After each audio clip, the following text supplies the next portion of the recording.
A special call out to my dean and senior colleague, Rabbi Lawrence Foreman, who introduced me to the ecumenical world of Norfolk, Virginia back in 1992, and I've always been grateful for that. Friends, if you didn't join us last week, then let me tell you very briefly that we are now in the second week of a 5-week series, an exploration of the history of the Jewish people at the time of Jesus of Nazareth. It's a subject that, for some strange reason, excites great interest in church audiences. I can imagine other circles where they would say, that's interesting. But here we perceive that the history of this people leading up to and at this time has something very important to say about who we are as a people. Much the same way that if you look at the shelf of American history studies, you find a great plethora of books that talk about America in the 1760s and 1770s and 1780s. People understand that while history is always happening, the history of certain times and places contribute to identity in a disproportionately high way. And that's perhaps as it should be. Today, though, I'm going to put us through the paces of about a 500-year period, ending and focusing on our period. And what unites us now is not the unity of time, but the unity of theme. And the theme is, how does the one monotheistic people in existence reckon with its loss of independence? I want you to let that question mull, because Jews have had an additional 2,000 years of experience with that until the year 1948. And Christians have a 2-millennial tradition of understanding different nuances of the phrase, my kingdom is not of this world. So the problem of being the only monotheistic people in the world and yet not independent is a problem that we need to learn to feel with the urgency that the contemporaries of Jesus of Nazareth felt. Because being able to overcome the distance between our default psychology and their default psychology will help us go a long way towards understanding their mindset, and therefore the core message of this new religion. So first of all, why should a monotheistic religion prize independence? Let's remember that in the ancient world, most people were not free. Most people. Every society had its institutions of social hierarchy, and they were considered to be the will of heaven. The example I like to quote, because I think it's up on several law schools and it's carved in stone in many important monuments, is the Code of Hammurabi. Code of Hammurabi, which was thought of as the leading example of the ancient Near Eastern breakthrough to the notion of justice, a concept that ought to bind society, as distinct from simply, might makes right. in case you don't remember this, maybe there's one person in the room who doesn't remember this, so for that person's sake, I'll do a favor and tell you Code of Hammurabi, law number 16. Unless someone wants to stand up and quote it for me. Code of Hammurabi, law number 16. Anyone who fails to deliver a fugitive slave back to his master upon being duly summoned by the sheriff shall be put to death. Failing to deliver a fugitive slave is a capital crime in that society, that early early Babylonian Empire fancied itself a kingdom based on divinely given justice. If you've seen the stele on which the original of the Code of Hammurabi is inscribed, you know that on the very, very top of the stele, you have a seated figure, a deity, the god Shamash, the Babylonian god of justice, and you have a man standing much smaller in a suppliant posture. That's the king. So for a king to be a suppliant, it can only be in front of a god. The king is receiving eternally valid laws from the god Shamash. And the preamble to this Code of Hammurabi says these laws will never change because they are the immutable will of heaven. A capital crime to remit, to fail to remit a fugitive slave to his owner. Contrast that with the book of Deuteronomy, chapter 23. Lo tasgir eved la adonav. Do not restore a fugitive slave to his master.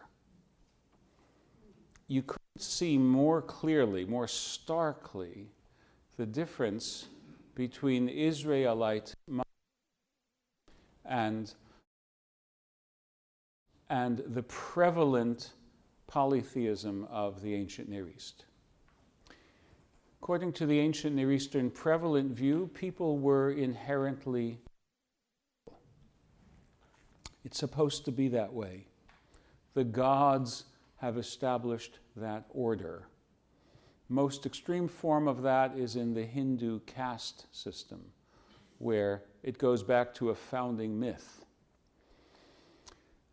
The core assumptions, though, of biblical monotheism are that we are the descendants of one common pair of ancestors.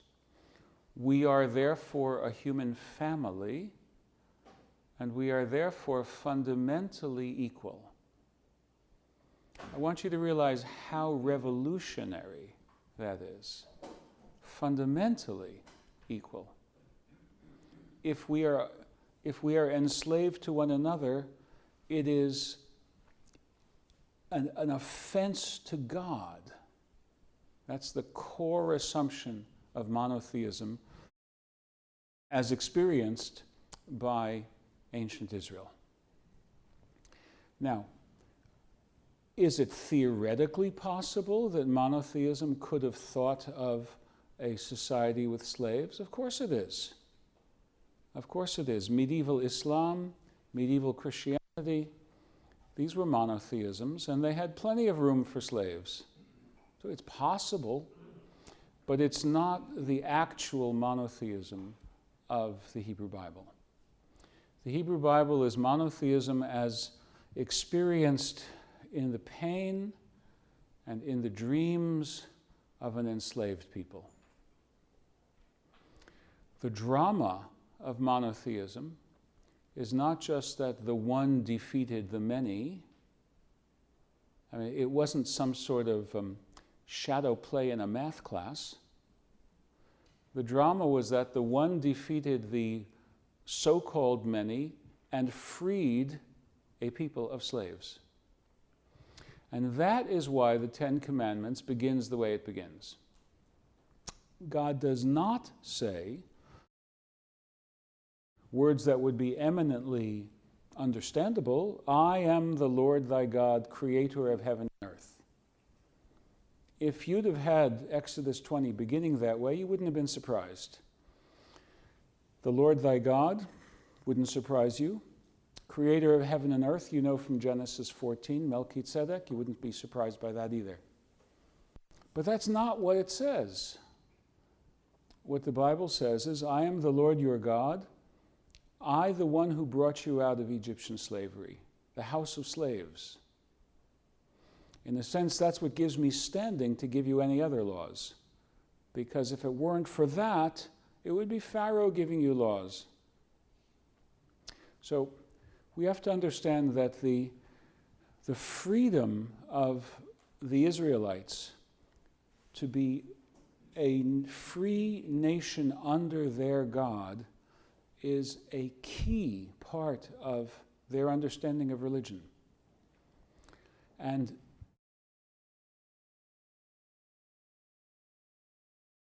if you go for 1,000 years of history, the ideal remains the tribes of Israel united under God, living in their land in freedom. That's what the biblical promise, that's the biblical vision. And when they do something wrong, or if they're cautioned against doing something wrong, think of Deuteronomy chapter 11. Take heed, lest you be led astray by your heart, lest you be led astray by your eyes. You break this covenant with God, what will happen? You will not long endure on the land that I am giving you. So the loss of that independence is considered the ultimate consequence. Now, what happens in the half millennium before the birth of Jesus of Nazareth? The Israelites are gone from the Assyrian invasion. Then we have the Judeans, the other part of the house of Israel. The Judeans remain for another century and a quarter, and then they are swept away by the Babylonians. It looks as if the penalty clause in the contract came true. The Judeans failed to observe their covenant. The foretold penalty came to be, and they were swept away into exile. End of story.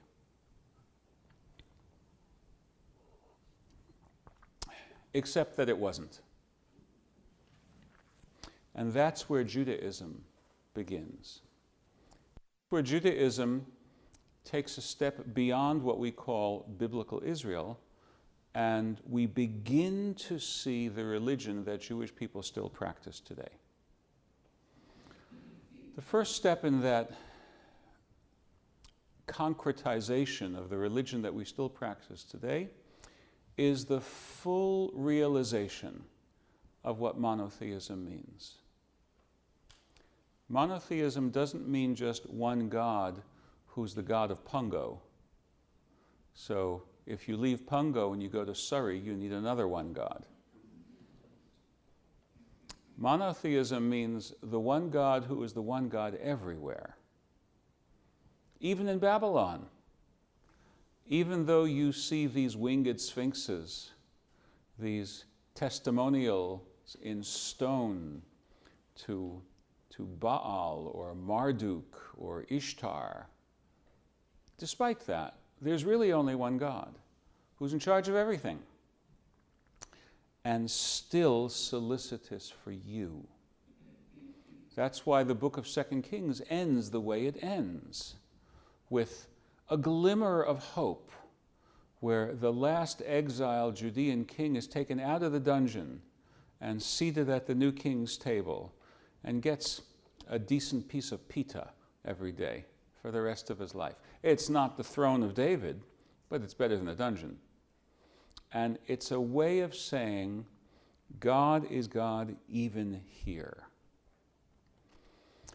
Then, 50 years later, the most remarkable thing happens. A new kingdom virtually unheard of in the decades before. The Medes and the Persians, brought together by a dynamic, vigorous leader named Cyrus, Koresh in Hebrew. Cyrus conquers Babylon virtually without having to lift one arm in anger. Babylon falls to him. And Cyrus issues an edict telling captive peoples who, not just, by the way, captive peoples who had been exiled. Exile was the previous two empires' way of dealing with a potential disloyalty. Just brief tangent. Do you know why it works? Because if you believe that you have to follow the local gods, right? Your business moved you from Minneapolis to Arlington, so what can you say? You have to root for the commanders.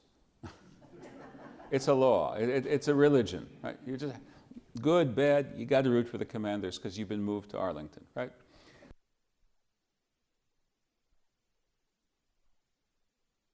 Will do the trick, and the exiled ones will no longer be a source of rebellion. Theistic people, we're still the followers of the one God, even if the one God's temple had been in Jerusalem, and we are by the canal Shibar, by the waters of Babylon. Ezekiel can still have a vision of the one God who is the God everywhere. And that can be a force for national regeneration. Cyrus's policy, let people go home, let them build their own temple, does not make him a proto-Zionist. And let me step into the world of 2016, 2020, 2024. It does not make him, it should not make him a contemporary American political hero. That's not what he was thinking of. Cyrus was thinking in terms of supplemental insurance.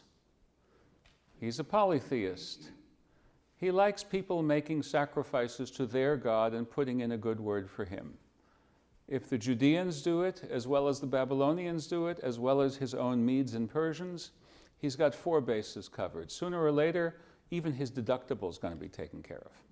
Yeah, you all understand that intuitively, don't you? Quick, how many people have supplemental insurance? Okay, you understand Cyrus, you get it. So Cyrus has his own reasons for restoring the temple. Not all the Jews go. I mean, that is, after all, the drama of the book of Esther. There are Jews in Susa. There are Jews in the capital of Iran. They could have been in Jerusalem, but they're in Susa. But enough go to create a new world Jewishly with 2 different poles, a pole in Israel and a pole in the diaspora. But what does Cyrus not restore, and never has any thought of restoring? He never restores Jewish independence. And so the biblical model, one nation under God, free on its own land, never comes back. So the Jewish people have to begin to reckon with this loss of freedom, which the Bible didn't prepare them for. Because in the biblical narratives, when the Israelites don't have freedom, they also don't have any security. They're simply oppressed. Thank you. They're oppressed. They're subject to genocide. They live in an enslaved condition. Only Cyrus creates the condition of the late ancient world, as opposed to the biblical world, which is a Jewish people living with what I will now introduce a term, internal autonomy. Free to run our own affairs, as long as we render unto Cyrus that which is Cyrus's. What do we have to give back to Cyrus? Taxes. Taxes, right? Oh, and one other thing, political loyalty. If anyone rebels against Cyrus, we're on the side of Cyrus, not on the side of the rebels. So, the big change in Jewish history in the half century before the time of Jesus of Nazareth is precisely that. Whoever the Gentile overlord might be, will they adhere to the bargain that Cyrus granted the Jewish people? You can live where you want, you can build what you want, you can worship, well, maybe not. You need permission to build a walled city. I'll come to that. You can worship as you want. You can conduct your internal affairs as you want. If you want to be so outlandish as to avoid eating lobsters, don't eat lobsters. There's no skin off my nose. But pay your taxes and be loyal. That is what's new in the Second Temple period that you don't see in the whole period of the historical books of the Hebrew Testament. Does it work? The answer is, for half a millennium, it almost always worked.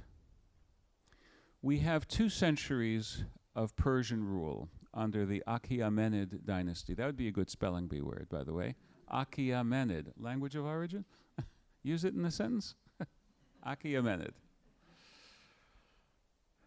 The Persian dynasty was a strong dynasty. It had its aristocratic families from the core families of Persia, but they had a rather enlightened, this is going to sound funny, a rather enlightened concubine policy. Someone who was not from the top 7 families could aspire to be a concubine of the king and become a queen mother. Their child could become the next king, and this concubine would outrank every other woman in the palace, if that were to happen. We believe that that is the historical little kernel behind the wonderfully fanciful story in the Bible of the book of Esther. When the king makes Esther his queen, chapter 2 of Esther, it violates the protocols of. So which way? There we go. Is this way still good? Is this way better? Okay. So it violates the protocols of the Achaemenid Empire for someone not of the 7 noble families to be the queen. However, as you know from the Habsburg jaw and the Victorian spread of hemophilia and the general spread of intellectual dullness amongst European crowned monarchs, you know that autosomal recessive is a terrible thing. And so the Achaemenid policy of concubines, like the Ming Chinese policy thereafter, like the Ottoman Sultan policy thereafter, was empirically pretty sound, right? We monogamists are somewhat miffed by it, but if you want to be sure that your next supreme ruler is not a blithering idiot, it's one good strategy. So the Jews fared well under the Persians. I want to give you one example that's not in the Bible, but that is very, very telling. Think of the Nile River. It flows from south to north. At the cataracts, at the way south on the Nile, were the border of the Persian Empire. After Cyrus, his successor Cambyses annexed Egypt to the Persian Empire, and south of Egypt is the border between Persia and Ethiopia, basically. It was an elephant tusk trading station there, because the elephant poachers would bring ivory to the Persian Empire, where it had a wide market. The Hebrew word for ivory is the same as the English word for ivory. It's yev, yudvet, Y-E-V, yev. Same word as ivory. And there was an island in the middle of the Nile which was a customs house. It was called Yev. In Greek, it's called Elephantine. You may have heard of this island, Elephantine. The border guards in Elephantine, working for the Persian government, were Jews. And we know this because they left many, many, many papyri, Aramaic language papyri, detailing their community life.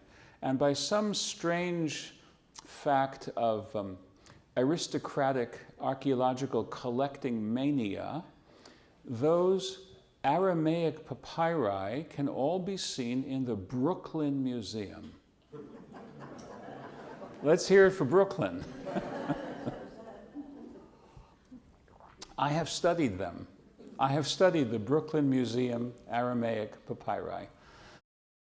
There are better things for you to spend a few hours on, but if you'll trust me, the Brooklyn Museum Aramaic papyri show us a fully functioning Jewish community on the outskirts of the Persian Empire, loyal to the Persians, trusted by the Persians, in the pay of the Persians, empowered to bear arms on behalf of the Persian Empire. Were Jews ever empowered to bear arms on behalf of any Christian state? No. With one very, very rare exception, where a man named Samuel Hanagid was a vizier and a general for one of the small emirs in Cordoba, but his army wasn't a Jewish army. You did not have Jewish armies fighting for Islam. It would be a contradiction in terms. After Elephantine, the next time you have Jewish soldiers unremarkably in the employ of a Gentile army is George Washington. And following that, the armies of the French Revolutionary State. So you got to realize how exceptional this is. For 2.5 millennia, this isn't repeated. So did the Jews fare well under the Persians? Yes, they did. How do you account for the book of Esther? It's probably the exception to the rule. The empire, as strong as it was defeated by a military revolution. The military revolution was the Greek hoplite fighting in a phalanx, which was one of the most damaging and powerful military revolutions and tactics in all of history. It produced the Greek empires. And in fact, that style of fighting with a modification produced the Roman Empire too. So the only thing that destroyed the Achaemenids was not internal contradictions. It's not like George F. Kennan sending the long telegram of 1947 saying we only have to contain the communists and their internal contradictions will bring them down. No internal contradictions brought down the Achaemenid Empire. It was the military whirlwind of Alexander the Great, Alexander the Macedonian. So he conquered Israel too, and Jewish historical tradition records that he showed honor to the temple in Jerusalem. And he didn't defile it. Jewish people were very loyal. That's how the name Alexander came to be a Jewish name. Lots of Jewish kids forever and ever afterwards called Alexander. And nowadays, when we don't have so many kids, we may only have a daughter and there's an uncle Alexander to be remembered, so we have Alexandra also. But back then, when people had a dozen kids, they named boys after boys and girls after girls. The Persian pattern endured. Jewish people received internal autonomy, the right to live by their own ancestral customs. We paid our taxes. We rendered unto Alexander that which was Alexander's. Alexander dies, and there's 30 years of succession warfare. As far as the Jews of Israel are concerned, there are two successor states that are fighting over the control of the land of Israel. One is based in Egypt. It's called the Ptolemaic dynasty. Ptolemaeus was one of Alexander's generals. That dynasty was successful. It created a new capital in Alexandria, and it managed to rule Egypt as a Hellenistic kingdom all the way down to Queen Cleopatra. She was the final Ptolemaic monarch.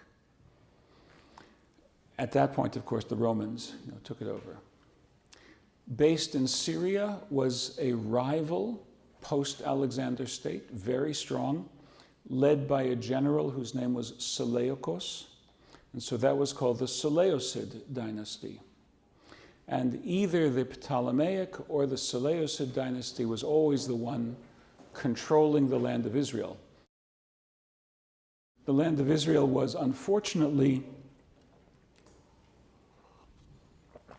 a little bit like Northern Virginia, by which I mean, or a little bit like Alsace-Lorraine, a little bit like those, because it was the geographical territory that two rival states were always marching over in their attempt to fight each other. So why was there a first Battle of Bull Run and a second Battle of Bull Run? Why did the overland campaign of 1864 revisit battlefields from 1862?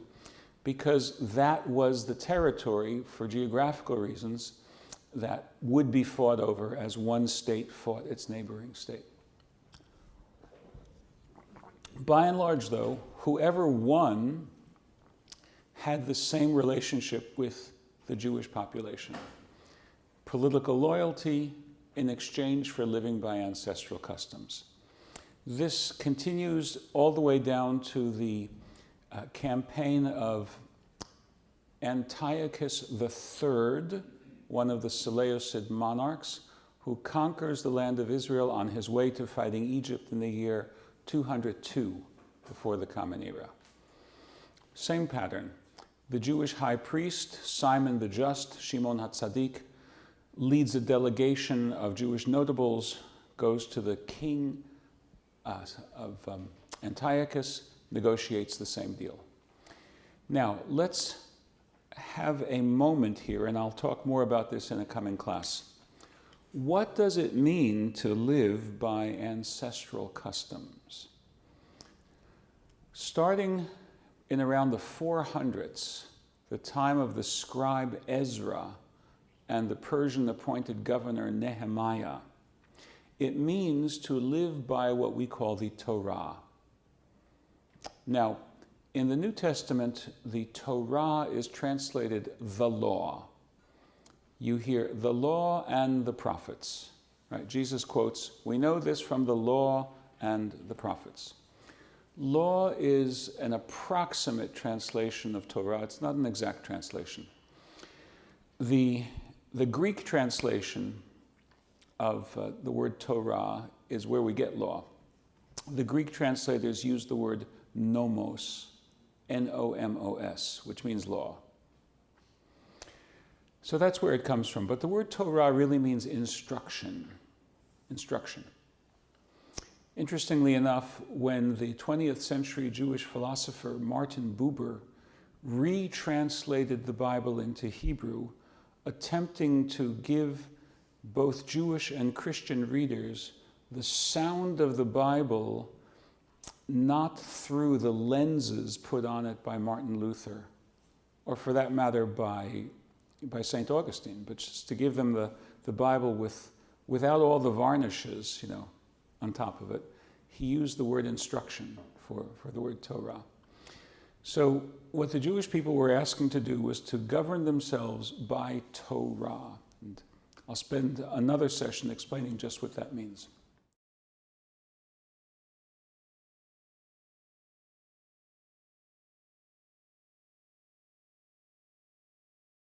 One great exception to the rule, Antiochus IV.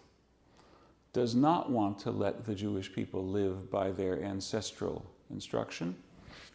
He plunders the temple. Temples were treasuries. Think of temple, think of Fort Knox. He plunders the temple, and he sparks the Maccabee rebellion.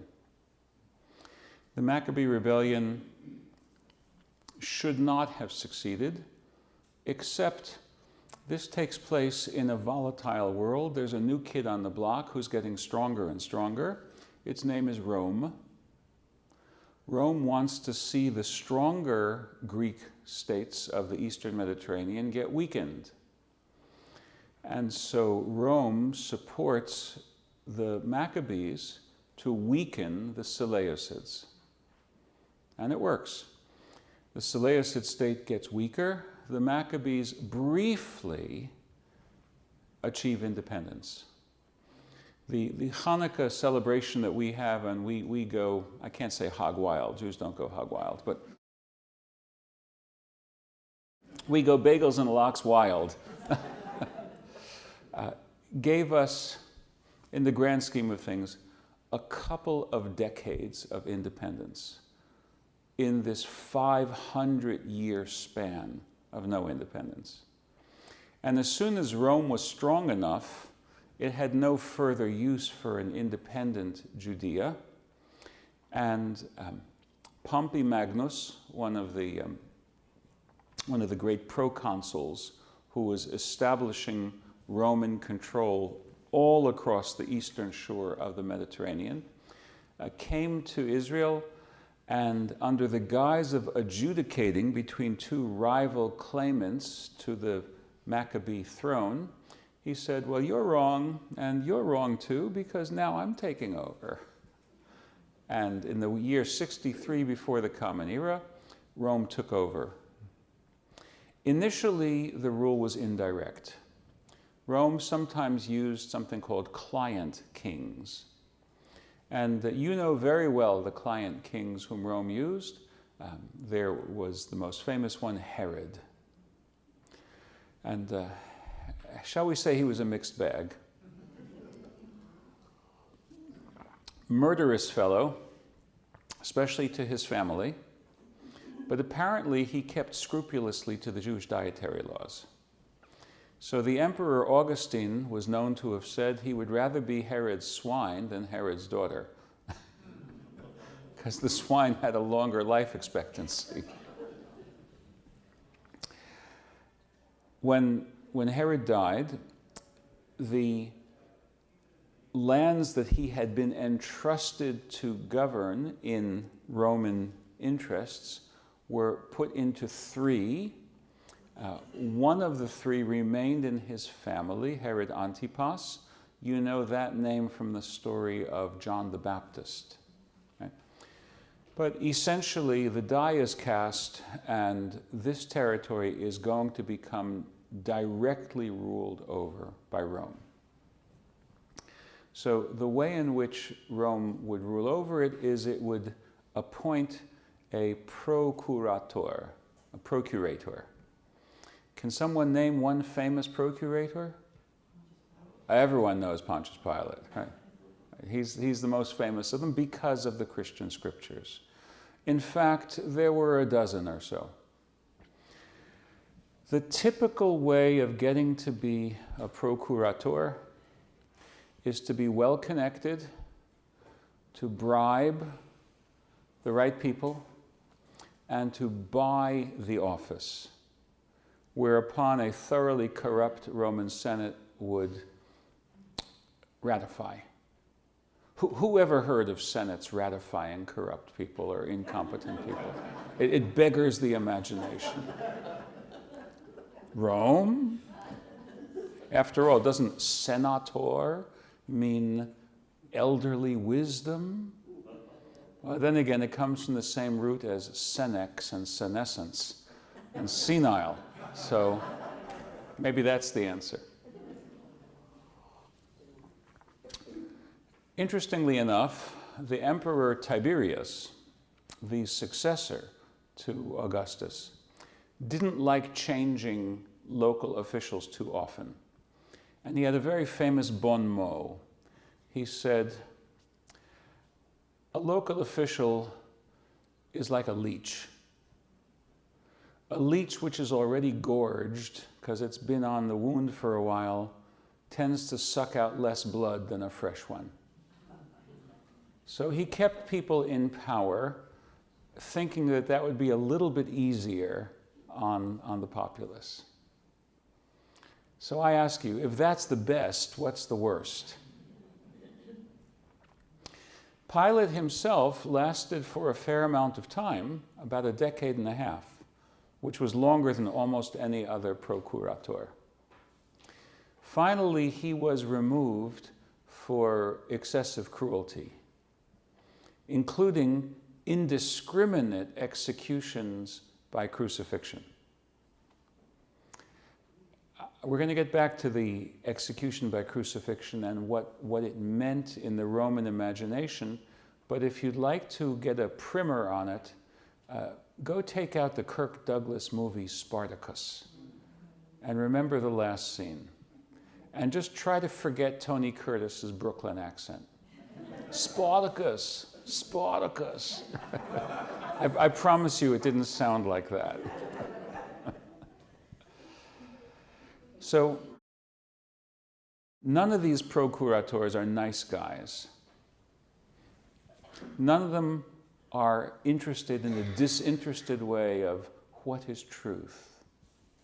That's not a historically viable description of someone like Pontius Pilatus. That doesn't wash for who he was. The Jewish people living under this system have the 500-year modus vivendi put into question.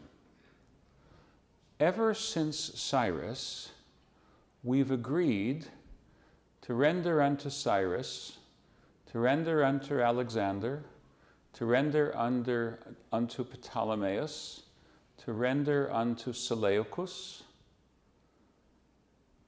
that which is Seleucus's, because they allow us to render unto God what is God's. What if the Gentile overlord begins to violate that basic compact? What do we do then? And the answer is, in American terms, Sons of Liberty, Ethan Allen, Committees of Correspondence, Minutemen. You get the idea? But the Hebrew word for that is anointed one. And I'll talk more about this in a future session. But if you want to remember who was anointed and what did it mean 2,025 years ago, not what did it mean 1,900 years ago, not what did it mean 1,800 years ago, but what did it mean 2,025 years ago, look at the anointings of Saul or of David in the first book of Samuel. And you will see that it is an appointing. An anointing is an appointing of a human, indisputably human, with a mission to liberate the Israelites from the oppressive yoke of a foreign people, say the Philistines. Someone hearing in the year 1, of course no one called it the year 1, right? They would have thought the year 312 of the Seleucid era. Someone listening in the year 312 of the Seleucid era that so-and-so has been claimed to be anointed would want to know what are the armies that are showing up to liberate us from the modern-day Philistines. So that is the political history of the 500 years leading up to our time period, which we must keep in mind. And I hope that this is eye-opening, and I hope that this helps us to fill in an important picture. And our story has a long way to go, so I hope you'll come back. Yeah.